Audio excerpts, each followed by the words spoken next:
Hello, contestant number 14. Hello, ma'am. My question to you is, what do we need the most in this world today?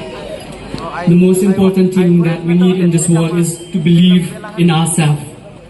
As a boy coming from a very small village, when I stand on this stage, it is not about winning or losing, it's about how I inspire others to come out, to speak for themselves, to believe in themselves and to show their talents, no matter what it is. Who can tell you that your dream is too small or your dream is too big or you cannot achieve your dream because you are a boy, because you are a girl? Nobody will tell you.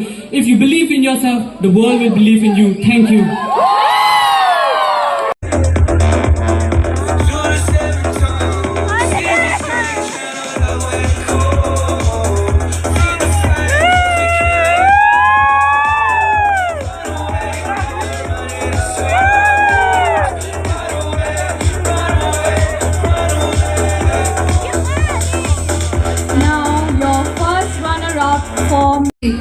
From a shy girl who once hesitated to speak, I have grown into a woman who embraces every opportunity to connect and inspire others.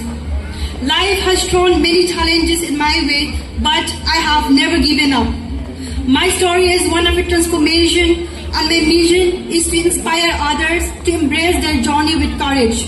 Today, I stand here before you as an independent woman who believes in the power of persistence, and also to remind you that with courage, determination, we can overcome anything. Last but not the least, Kasni Independence Day kabasuk bakmen yaphi baro. Khudai shibun.